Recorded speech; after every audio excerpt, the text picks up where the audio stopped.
Good morning, everybody. Happy We Need More Sausage Rolls Day, and welcome to the very last news agenda of 2022 with me, slightly laryngitic Fleet Street Fox. And today I'm joined by my fellow Mirror columnist, Mark Steele, live from a cafe in Ealing. Morning, Mark. Actually, I feel like a proper reporter this morning, like someone that's on Good Morning Britain, sort of asking people what they feel about the train strikes. I've had to come outside. You're on an outside broadcast. Well, my lovely partner's dog was going especially berserk this morning, and I think your coughs would have become a poor second to this creature's constant barrage of barking. Yes, possibly. So I've run up the cafe and I'm sat outside, and it's also a little advert for the co-op, I've noticed. There you go. Hello, the cooperative. Hopefully you won't get accosted by a homeless person or asked to contribute to the Conservative Party coffers as we're on air. That's unlikely here. Those of you listening, pick this the People's Pay-Per-View. Get us the comments. Ask us your questions. We'll do our best to answer them for you. We've got the Christmas quiz later on, so join in with your answers on that. Those of you listening later on podcast, you'll just have to finish the advent calendar off on your own instead, I'm afraid. So what have we got for you today? Well, the Mirror has splashed not on today's strike by ambulance staff, but on the £6,000 a night ski trip being undertaken by bra boss and Tory peer Michelle Mone. Just as it's announced, the firm that she allegedly lobbied on behalf of for government PPE contracts is being sued by the government to the tune of £122 million. It also says in the story her yacht's up for sale, their mansion's up for sale, there's another yacht up for sale.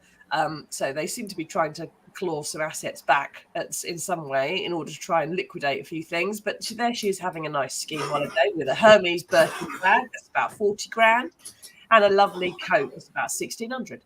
Now, Mark, we all need to get away from the stress of it all this year. It's been a hell of a year. Lots of people taking the chance for a short break, maybe a ski trip. What's the problem with this pointless addition to the House of Lords doing exactly the same? Can Mark Silhouette hear us? Oh no, we've lost connection. 2022 is starting as brilliantly and technically as it ever has. No, he's still there. Mark, I'm still there. Can you hear us? There, I can hear you. What's the problem with Michelle Mone taking up holiday? There's no problem with this at all. I think this is a marvellous idea. I think that this is what the... No, he's gone. Mark, your internet is pretty poor where you are in that cafe in Ealing. I think we would almost pretty much prefer the dog, to be fair, barking away in the background. We'll see if... Well, this time his internet connection is gone. And we'll see if we can carry on without him until he comes back. So we've got here we are. How's that? There we are. We can hear Mark Right. again. He's I'm turned going to round. make my point. So, 90-degree altar. Right, go on. right, this is what I'm trying to make as quickly as can. So, this is what the union should demand. Instead of saying, oh, we want an extra 8% over 2 years and this and something and nurses and we'll do something to do with the shift patterns, Mick Lynch and the nurses unions, they should say, this is what we all want to do. We all lobby for our partners to be part of a PPE contract or any other contract with the government, and we make 29 million quid, and we all do it. And I think that would be the economy solved in no time at all. We should all learn from the government. If Mick Lynch said, instead of arguing about an extra 14% or whatever it is, if he said all our members should be able to be utterly incompetent for a year and a half, incapable of cleaning up the slightest thing on a train platform or driving a train anywhere, and then go on I'm a Celebrity for 5 weeks and say that they want people to see the real them, and they're really sorry that people only see Sid, the train driver, as someone who failed to turn up for a single shift. Now they get to see the real them because they lark about with someone from Hollyoaks, and they get £400,000, or they lobby the government to get 29 million quid. We should all do this rather than moaning about getting away with it. It should be open for all of us.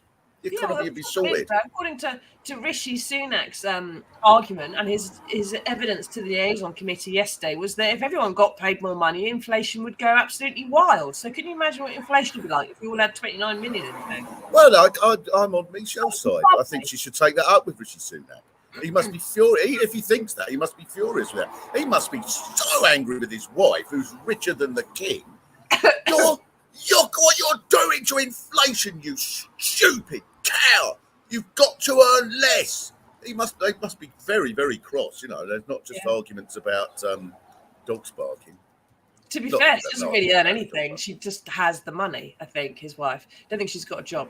Now, David says, the merriest of Crimbos to Susie and Mark. Thank you, David. Big fan. Mark Steele's in town on BBC Sounds. Another plug. As well as for the shop that's now behind Mark's right-hand shoulder. This is turning into such a corporate boring day. It's ridiculous. Now, keep asking your questions, everybody. How do you feel about Michelle Moan's £6,000 a night ski trip? I'd quite like one myself. Quite fancy some melted cheese and some snow that I don't get offended by, unlike the snow we have at home. But now, this week saw the first ever nurses' strike. Today is the first ambulance strike since 1989, which is when Mark's favourite person, Margaret Thatcher, was in power, which I can vaguely recall because that time the NHS was on its knees after more than a decade of Tory rule. What a strange coincidence. Now, it's being said, Mark, that ambulance workers alone among many of the NHS staff have had some pay rises in recent years, so they shouldn't moan. They've had pay rises. Would you like to take a guess at what that pay rise has amounted to, Mark? I should think that if you take into account this year's inflation, it's probably about -3%. They are now at the pay level they were at in 2010. 2010, when energy bills were a halfpenny and Vladimir Putin was someone that we could really do business with. So that's how wonderful it is to be a paramedic. Well, that was a nice year. That was the year the coalition got formed, wasn't it? That was the year that bigoted woman lost the general election over immigration. The bigoted woman, and it was a nice World Cup where England got England scored a goal that wasn't allowed and stuff, and it was so it was much like now. And the ambulance drivers were fine. They've actually done quite well if they're as well off as they were in 2010, because I think most people got worse off, apart from Michelle Moan and people whose wife is richer than the king and then puts all their money in a country where they don't have to pay tax. Exactly. I think they've done all right. Now, Phil says, morning, Susie. Last Thursday, I stood alone outside South Tyneside Hospital, and again yesterday. No nurses on strike. I train there as a nurse. However, I will be there every Tuesday, 10 till 10:30, with others, linking arms to support the nurses' pay claim. No pan banging is allowed. That was always a hollow gesture. Merry Christmas. Thank you, Phil. I imagine there's going to be quite a few people on picket lines outside hospitals today. And there's even inside the mirror, you can see pictures of patients out there joining them. Because it's not just about that's brilliant. And so far, there's massive support for the nurses' strike, but this public support for the train strike is starting to wither away a bit because it's been going on for a while. But the nurses' strike at the moment is okay because they've only had one strike day? How's that going to affect things as things pan out? Get into the questions, let us know. How do you feel about the nurses' strike or the train strike? Do you think that the ambulance strike is a step too far or not? The Daily Mail today is asking on its front page, how can ambulance crews live with themselves if they saunter up eventually to a 999 call and find the patient's died? Well, on pages 6 and 7 there, paramedics are saying that is already what happens because of the crisis in social care, which means they can't hand over patients in A&E, so they delay getting back out again. They're already turning up to dead people. And while the target for getting to a cardiac arrest is 7 minutes, the last time we managed that was in April 2021. Now, Mike says, if there's a shortage of staff and workers striking for better paying conditions, which would likely help with recruitment, aren't the NHS staff trying to do what Steve Barclay ought to be doing? Mike, who would you rather... Mark, even, sorry, my head is full of strepsils. Mark, who would you rather have running the health service, a nurse or Steve Barclay?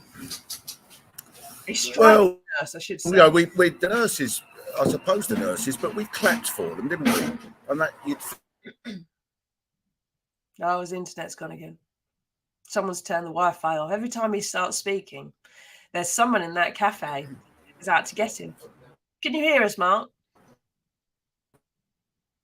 No. Wow. There he is. Extra clap. Right, I'm going inside here. This is brilliant outside broadcast technical stuff. Can you interview people on the way, please, and ask them what they think? Yeah. This is, I feel exactly the same as one of these people who's reporting on the war in... Only without shells popping in around you. No, he's gone again. Good Lord. The internet in this place is appalling, isn't it? That would be probably Boris Johnson's failed broadband promise that we've all been sitting here waiting for, and it's not come through. Mark, can you hear us now? Yeah. Am I back? Back? There we go. Okay. There's my new location. The question is, Mark, if you fell over and broke a hip today, as you left the cafe, you fell over, you busted a hip, what would you do? Well, I suppose I'd have to blame myself, wouldn't I? The same as you would have to most days. The thing is, the health service goes down the pan on a daily basis. It has been for sort of many years, because it's against the ethos of what these people believe in. They believe in private enterprise. That's what they believe in. They believe that nothing works properly unless someone's making a profit out of it. That's so ideological, including Blair, although Blair put money into the health service, but even he thought, right, it needs to have a profit motive behind it if it's going to work efficiently. And so if you believe that, and it goes down and down and down, as it has done for many years, it's going to get worse. And at no point do any of these people go, it's disgusting. How can we have this situation where we've not got ambulance drivers turning up, or we've got ambulance drivers and nurses getting worse off, and they just want to clap for it. They will clap for it. I think that'll be the offer. They'll go, we're clap not just on a Thursday, but also on a Tuesday or something like that. Maybe twice a week. Yeah. Whistle. We'll give you a prime minister to tend to once a year. Yeah, something like that. That'd be all right. We'll clap. He makes it through. Or exactly. a kazoo. We give you a 10% rise in claps and add in a kazoo once a week, or some party poppers, something like that. Well, but money, that's a bit vulgar, isn't it? Yeah. Now, Phil says he's a nurse combined. He's had 23 years of no pay rise out of 43 years working as a nurse. Those were the years 1978 to 88 and 2010 till now. What an amazing coincidence, Phil, that your years of no pay rises coincided with Conservative government. Now, of course, between 1988 and 97, there were Tory governments, but obviously you had a pay rise in those years. And one thing I'll pick you up on, Mark, about Blair putting money in the NHS, yes, but he also loaded it with debt in the private finances to build new hospitals, which is absolutely unsustainable. So that wasn't a brilliant idea. But I just think that the NHS should take that out. I did on my podcast. I spoke this week to the very wonderful Dr. Phil Hammond, who did lots of shows. He's a comic as well as being a doctor, and he's remained being a doctor all the years that he's done shows about it. And he went quite systematically through all of the reasons why the health service has become strained and so on, and all of them are completely avoidable, including, this might be controversial, but Brexit, because as is the case with, just as the case with hotels or farms or so on, the health service lost thousands of people who just couldn't from Eastern Europe, and obviously the general attitude towards immigration has added to there being a shortage of staff. So there's all of these things are completely avoidable. Exactly, and there's a big effort about, a lot of rows about libraries, the NHS, we need to provide our own doctors and nurses and so on. But then we didn't actually pay any. We axed bursaries under the coalition government, which meant that it got more expensive to train. So of course nobody did. Had we actually said, right, okay, we're going to lose these people, we're going to train these people up in the meantime, that might have worked. But Yeah. And interestingly, it does say today, and it's in the Mirror actually, that if the amount of tax that we lost with Brexit, right? We've now got the inside of a cafe instead of barking dogs, but we'll cope with the ambient noise. The loss of taxation that we had as a result of Brexit and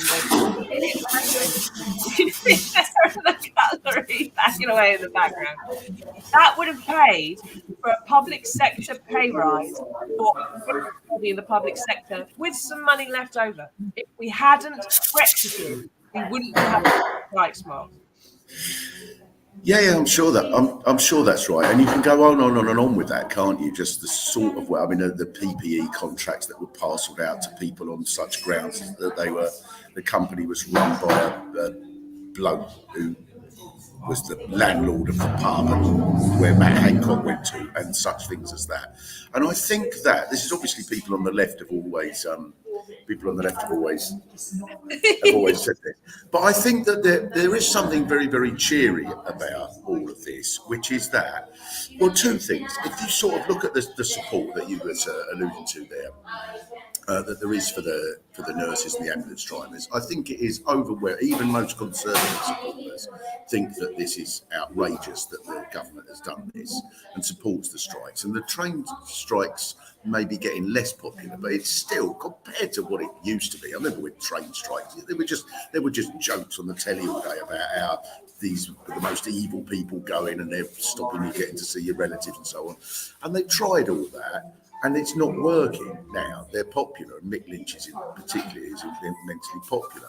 But it's not just that. If you think back to this time last year, we were probably doing one of these a year ago, or just over a year ago. At that point, Boris Johnson seemed as if he was unassailable. It seemed like there was nothing he could do that was going to stop him just lying his way to 30 years as Prime Minister. And since then, their entire regime has crumbled, and now it's just fully expected that, well, at the most in 2 years, if they get to 2 years, they're going to collapse. They've gone through this debacle of 2-3 prime ministers, 4 5 chancellors, whatever it is. Nothing they do is believed anymore. I think it's very, very cheery compared to how it was just over a year ago, really. Yeah, well, it depends what end of the cheer you're on, I suppose, doesn't it? Now, we've got a long question from Diane, which has been cut off, and we can't get to all of it, Diane, but she says, they took contracts that they shouldn't have had during a pandemic, made all that money on those contracts, not just PPE, track and trace as well, it didn't work. PPE was faulty. The NHS staff were offered a record high pay rise. Part of the health and social care, the average uplift was 7.5%, the average highest offer in the UK, a best and final offer was made. I think you've cut and pasted something there, and we don't quite understand the point, Dan. I think you're saying that that the NHS someone made lots of money, and that the NHS staff were given a high pay rise. They have had high pay rises, so compared to the cuts they've had, non-existent. It's below the cost of living and everything else. And Rishi Sunak's argument about how if we pay people more, that would make more inflation, or it would embed inflation. Right, if inflation goes to zero tomorrow, okay, your pay would still be lesser overall, because what would have happened is the costs that have inflated till now then become embedded. Right? So if it costs you £1 more to do your shopping every week because of inflation, if inflation came to zero, you don't get that pound back at the shop. You pay £1 more. Of course, nobody it's only £1 more. A lot more than that. So that's why, even if inflation is brought under control, people are still going to have pay claims, I'm afraid, because that's just that's how it goes. Right, we do need to move on to the Christmas quiz, which it sounds like the entire cafe is waiting for as well. We'll try and get through Really this. sorry about this. That's Do you brilliant. think this happens in Good Morning? Do you think Richard Madeley has to do this? No, I don't. I think we've probably got a sound. Okay, well, at the moment, we've got Cameron Diaz coming in a moment. But first of all, if I could just ask people, just maybe with the cut with the teaspoons, just a bit, while Cameron asks a question about her latest film. Yes, exactly. Now, it's the thing you've all been waiting for, everyone. This is the Christmas quiz. So join in as well. Give us your answers in the comments. Let's see how many you can get right as well as us. So, to paraphrase Angela Eagle, which is what I'm talking about there, this year, in the past year, the Tory party has given us 5 education secretaries, 4 chancellors, 3 prime ministers, 2 leadership contests, and the partridge is going to be burning the pear tree to keep warm this winter. So, number 1, true or false, Mark? Last year's New Year's Day was the coldest on record. No, false. I don't remember it being particularly cold, was it? No, it was the warmest on record. Yeah. New Year's Day last year was the hottest New Year's Day we'd ever had. Now, question number 2. Is it legal to pull down a statue of a slave trader? Well, how have you fallen on this one? I've got a bit of paper to keep tally of your scores. Well, I think it's probably, according to the statutes of the realm or whatever it's called, it's probably not legal, but I would say morally it's extremely defensible. Mike agreed with you that it was false to have the New Year's Day as well. You all right there, Mike? Actually, it is legal to pull down a statue of a slave trader, despite what the Daily Mail would have you say. And Mike says, yes, it is for now. The 4 people who were accused of destroying the Edward Colston statue in Bristol were found not guilty of criminal damage. But it was a no, it's not legal, because an appeal court said they shouldn't have relied on the human rights defence they did rely on, which means it's harder to pull down the next statue, should you wish to do that. I think they should amend that slightly to make it so that it's illegal not to pull it down. I think anyone who walks past one and doesn't make a serious attempt at pulling it down should be given 80 hours. Or at least some kind of a gesture. You know, every time I go past Downing Street, I flick at the V's, just on principle. I don't care who's in it. I just have flick at the V's on purpose. Now, question 3. How many parties were there in Downing Street during lockdown? What tally do you think we got to on the spreadsheet? 21. Very close. Anybody in the comments got a better answer for how many parties there were in Downing Street during lockdown? Because we had in total 23 across Westminster. Sue Gray investigated 16. Mike agrees with you, Mark, says 21. There were 126 fines for 83 people at 11 gatherings on 8 dates.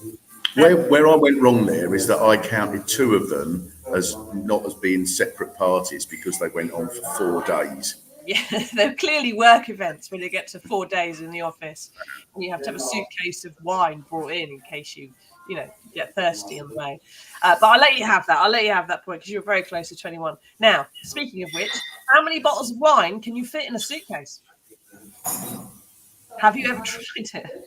No. What did they get? 16? I don't know how many got in there. I think it kind of depends how you're stacking them. I would suggest, and it depends on the size of the suitcase, of course, but if you're buying them loose from the co-op down Westminster, then you probably get about 10. because you can't really pile them up. They've got to go in the bottom, haven't they? But if you're going boxes, of course, you can get a few more than that. It's just a very inefficient way to buy and transport wine. Yeah, you would think with all their sort of with their beliefs in private enterprise and efficiency, you would think that they would be, with all their sort of just-in-time stuff that they do for companies and that, they all run businesses. They don't know how to run a business. That's not a way to transport wine in a suitcase. Well, They'd be sacked if they were on the board. By the PPE logistics and the test and trace logistics was so woefully bad because they literally had no idea how to even get wine into the party. Which is exactly. That's probably what they were doing with the PPE. They were probably buying all the gowns and stuffing them in a co-op bag. Yeah, exactly. Now, Lisa says it depends how big the case is. I think you're right, Lisa. So you can have that point. Now, question 5. What is the best thing that Boris Johnson ever did? And the clue to the answer of this question will be the person who's asking. Well, I think that for you, I think the fact that he finally sort of elevated the nuclear test veterans to a status where they finally then got the got some of the recognition that they deserve. I think. Yes, he met our nuclear test veterans in June. He agreed to my request for a plutonium jubilee commemoration ceremony in November, which led to that medal from Rishi Sunak. So well done, Boris Johnson. 3 claps. That's all you get. So that's a bit like that. That is, yeah, I agree with you, but it is a bit like someone going, "I'll tell you what, Harold Shipman was very good with my gran and sorted out a sore throat. I know he wasn't always the doctor you'd want, but he was fine with mine. He did a grand job with our nan. Lovely prescription for medicine." Yeah. Now, this is a trick question, who is the second shortest serving Prime Minister that Britain's ever had?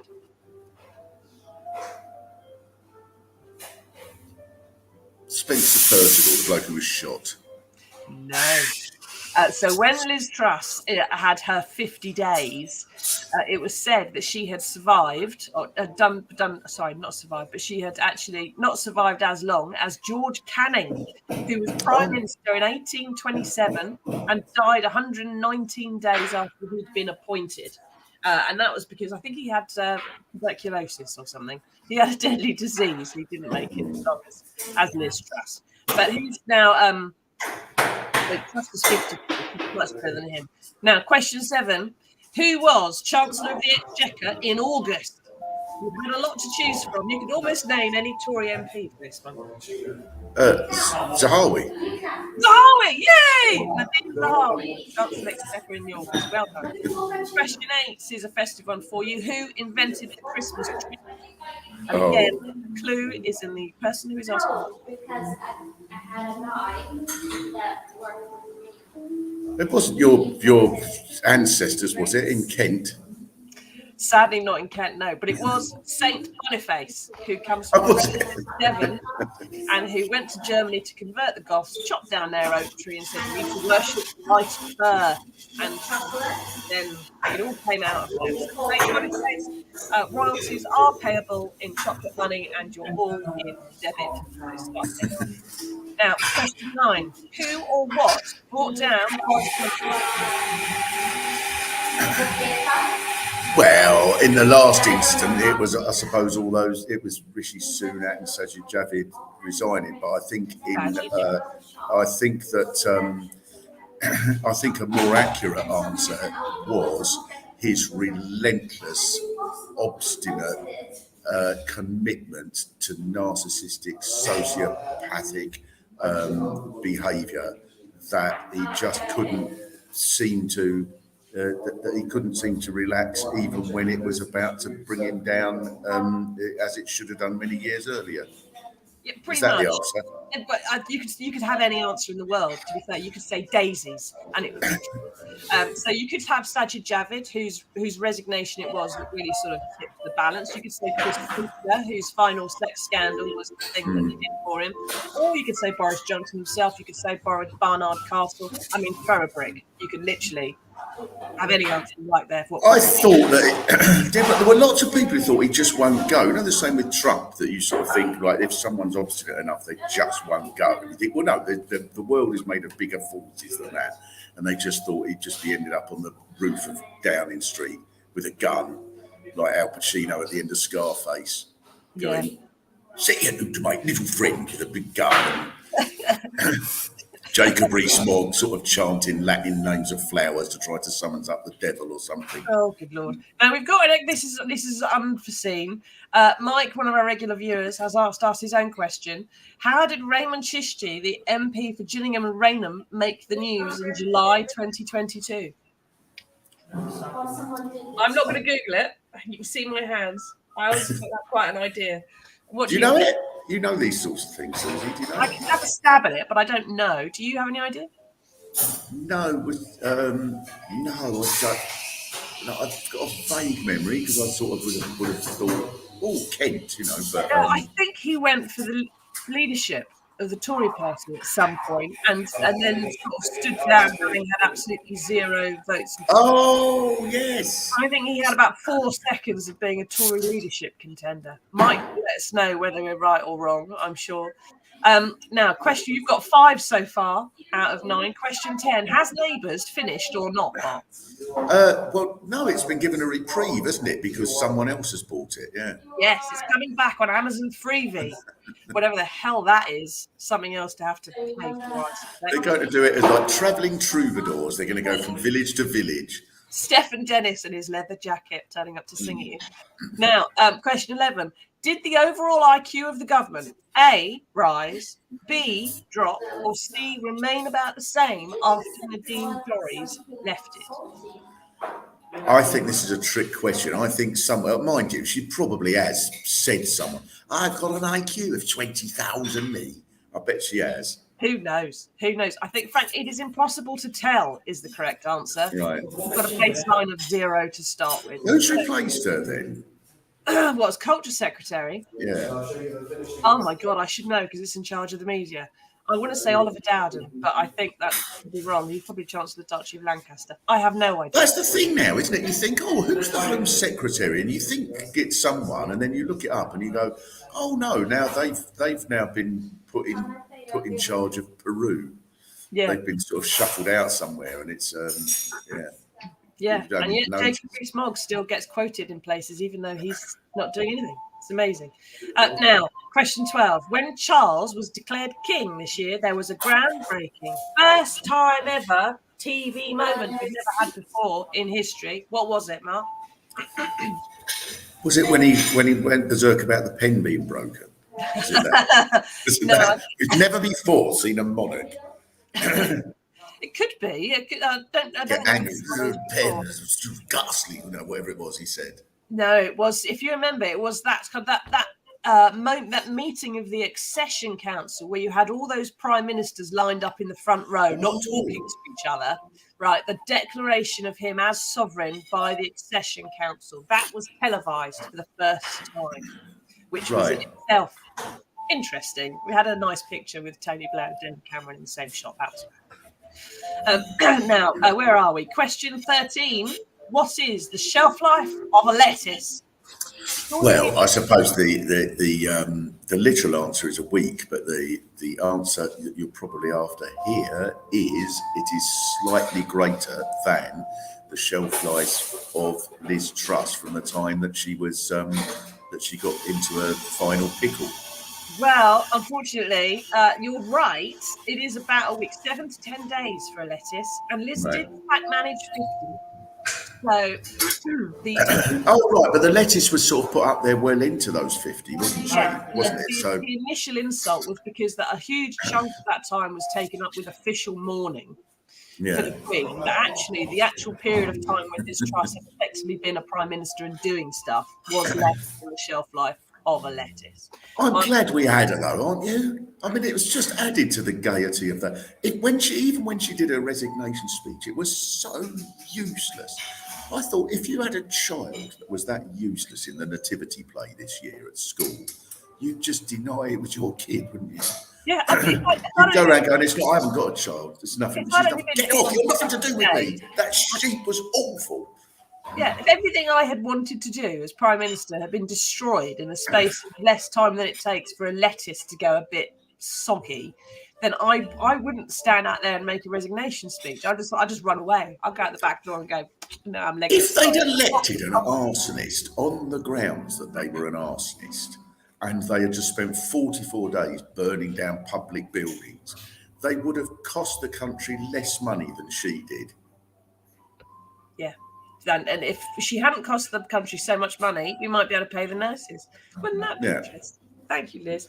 Now, great, it's the last half now. Question 14. How many people were watching the lettuce at the moment that Liz Truss resigned? Liz Truss on one screen, lettuce on the other. 60,000. Oh, very optimistic. It was 35,000. I've got to say, lettuce was the brainchild of Ed, our regular producer on this show. And so it was his bright idea to have a live stream of lettuce, and it worked brilliantly. It went global. Question number 15. What number Doctor Who are we on? She lost one this year. She regenerated. 13. Oh, close, but no banana. No lettuce for you. The 13th 14. was Jodie What's-her-face, who's just 14. regenerated, but she's become the 10th Doctor, who was David Tennant, who is now also the 10th and the 14th Doctor. Something weird's going to happen at Christmas, who knows? But the 15th Doctor and Ncuti Gatwa, the first Black Doctor. So 13 was close. I'll let you have it. Doing so badly on points, I feel sorry for you. Right, question. I had a line. Can I do my line as it's Christmas? That I did in my show about the people who got really angry when there was a first woman Doctor Who. And they go, it's ridiculous. If you've got a Time Lord with two hearts travelling through time and space in a police box fighting Daleks who's a woman, it's not realistic. No, because a woman would never do anything. I've got to plug my computer in, otherwise that's going to be the next problem. Hang on. Yeah, plug it in. I lose battery power as well. It's going to go so brilliantly. That and the fact that my son's probably helping. I hope everyone else is enjoying this and getting some of the answers right, because Mark's doing really badly, scoring very, very low. So perhaps we need to try and help him a bit. If you've got any comments, you want to try and give the man a hand. Hi, Mark. Right, question 16. We weren't talking about you. Which of the 5 post holders served longest as Education Secretary in the last calendar year? Probably Williamson, wasn't it? Williamson wasn't Education Secretary in the last year. Oh, do you know what then? In that case, I couldn't name any of them. Okay, well, here we go. Zahawi did the first 7 months. Did he? 2022. He did January to July 2022. And he did some of 2021 as well. Michelle Donnellan did 2 days in July. Never heard James of it. Cleverly covered July and August. Did he? We went on to foreign. And then Kit Malthouse did 6 weeks in the autumn. And it's now Gillian Keegan. No, it's not Michelle Donnellan, Mike. You're right. It's now Gillian Keegan, who's managed 58 days so far. So the answer is, as the previous one, Zahawi. There you go. I reckon they're so obscure. I reckon even some of those 5 wouldn't have got that. Some of those 5 would have forgotten. What did I? I do it in 6 weeks in July? I doubt whether Michelle Donnellan knows that she was ever Education Secretary, although she did resign at some point, so she must have been aware of it. But you could have said anyone then, and I would have gone, really? If you'd have gone, Claudia Winkleman did April, Bradley Walsh did May, Taylor Swift did July. I think controversially, Jay-Z did August. If you ever sit a pub quiz and there's a pub quiz question about who held what post in the chaotic year of 2022, the answer is always going to be Zahawi. Because he had all of them at some point. It's probably your best bet. Now, question 17, coming to the end. On February the 10th, the then Foreign Secretary Liz Truss told Russia to respect the sovereignty and territory of Ukraine. How long did Putin wait before he invaded? I'll give you a clue. The answer is in days. I think it was about the 15th, wasn't it, that he invaded it? Was it 14? 14 days. You was miming, I don't know. Yeah. Right. Married Okay. on the 24th. So he gave her a fortnight until she left. Then didn't she? Then didn't he say that he was that he put his nuclear weapons on high alert because of a speech by Liz Truss? Because I remember thinking, I can just about sort of accept thousands of years of human civilization coming to an end, but let it not be because of Liz bloody Truss. That was a bit What much. a way for the human race to die out. I Like think finding out the dinosaurs died out because of one really stupid stegosaurus that just tripped over all the others. I think he probably put that nuclear weapons on high alert because of that furry hat she wore in Moscow. Yeah, and I'm not a fan of Putin, but who can blame him? Yeah, I'm not a fan of nuclear weapons, but there are some people for whom I would make an exception. There's a small targeted strike. Tactical nuke on Liz Truss's hat. Now, question 18. What or which is the newest city in the UK? Dunfermline? Second guess? Give you a clue, it's further south. Oh, I should know this. This is my territory, isn't it? I do know. When you say I it, it's tell going you, you're going to kick Oh, yourself. no, that's Southend. Yay! Got another point. Southend-on-Sea, which was made a city after the murder of its MP David Amess, who had campaigned for it for many years. Now, question 19. Which unrepentant Marxist lefties went on strike back in June? I'll give you a clue. We're not Oh, wasn't unrepentant. it the staff of the Morning Star or something? Was it? No, but it's the opposite of who you would think of as unrepentant Marxist lefties. Any ideas? No, go on. Barristers! Barristers were on strike in June. Oh, right, yeah. Because they get paid even less than train drivers and nurses. Yeah, and yeah, they yeah. Good on them. won their strike because strikes work. Why people do Yeah. it. Now, question And they 20. know how to put an argument, don't they? They do. That'd be good in the negotiations. I put it to you that indeed that the document that you refer to contradicts somewhat. Was it not you that said, but 35 minutes earlier, you couldn't fight against that if you were the management? Yeah, I tell you what, I bet the contract between the government and the barristers or the bar council, whatever it was that went out and led the strike, is probably really watertight. And no wriggle room in there. Now, question 20. What substance did Just Stop Oil protesters chuck at Van Gogh sunflowers this year? It was soup, but I can't remember which sort. Whether it was working class Heinz cream and tomato, or whether it was something a little bit more upmarket that you get, in a. It was tomato soup. I'll let you have that one. And Mike got it too. Roger says these questions are hard. They are. They are. It's been a hell of a year, Roger. If I asked you what happened in the past week, you'd struggle. Some of it. This stuff had to go over a whole year, I remember. Now, question 21. Who is in the anti-growth coalition that Liz Truss Everybody. about? Everyone, isn't it? Very many of them. It's I'll give you a point for each oh yeah, like Extinction Rebellion, people in North environmental London. campaigns, yes. Yeah. Anyone in North London was. I just South London got sort of left out of that, which I feel slightly. Well, Liz Truss lives in Greenwich, so that's why she left the South Londoners out of it, and some people in Greenwich got most of it. Mike's in the anti-growth coalition. I'll let you have that, Mike. The full list is Labour, the SNP, Liberal Democrats, trade unions, anti-Brexiters, environmental campaigners, vested interest dressed up as think tanks.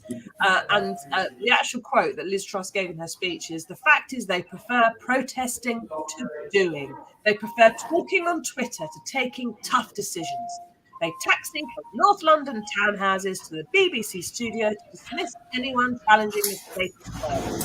Podcast, they peddle the same old answers." So you can have podcasters as well. I think technically a lot of that is actually me. But although I don't live in North London. There we go. Now, last couple of questions. From which county in Britain can you now leave the country and go into space? We had opened our first spaceport this year. Where was it? I don't know. I know when I did one of my in-town shows in Douglas in the Isle of Man, I found out that the Isle of Man had a space program, and that there was a betting you could bet on the next country that would launch a rocket that would put a human on the moon. And I think it was America, Russia, China, India, the Isle of Man was the order that the betting markets were favouring. So I can't. So would it be the Isle of Man? I know it's not a county, and it's.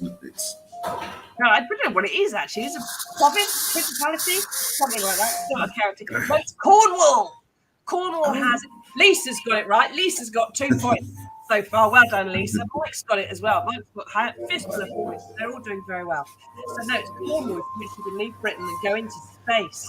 Now, if you're reading jet and going up to nearly space, then sort of let go of stuff that can go on to the or something. So when they come back, you can go to space from Cornwall. Okay, and they can take all sorts of stuff up there with it. And then in years to come, Cornwall will be blocked in a terrible feud with Venus about fish. Maybe. Of course, you've got to get to Cornwall first, and the A303 is a right nightmare. That'd be so much easier to do the last bit of the journey into space. And when you get that train and you think, we've got to Plymouth much quicker than I thought. It can't be far now, and then it crosses the little river there, and then you have to get off and get on Tamar, big river. You have to get hello, I'm on the telly. Right. Interruptions.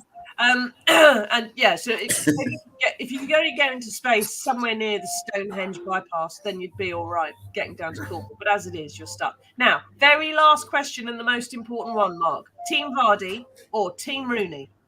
Rooney. Obviously, everybody's Team Rooney. The only person on Team Vardy is Rebecca Vardy, and not even her lawyers on her team anymore, probably. So it's obviously Team Rooney, the court case of the century.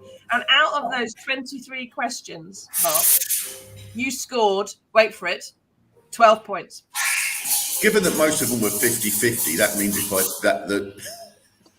that a cat would have done.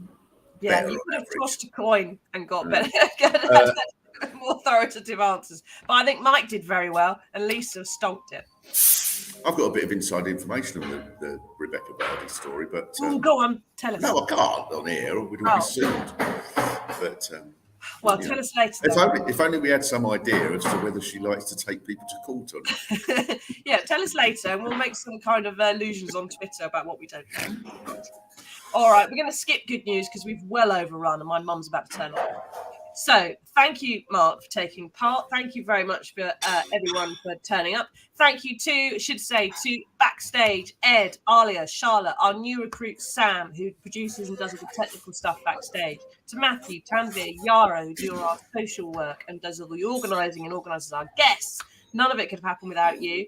And of course, thank you most of all to you, the viewer, because without you taking part, the regular ones, the occasional people who just drop in, this would be rubbish. It'd just be me talking to myself in my back bedroom. So thank you all for taking part. And we will see you all again on January the 4th for a whole new, fresh, bright and breezy year of Tory chaos. We'll see you then, everybody. Tatty bye.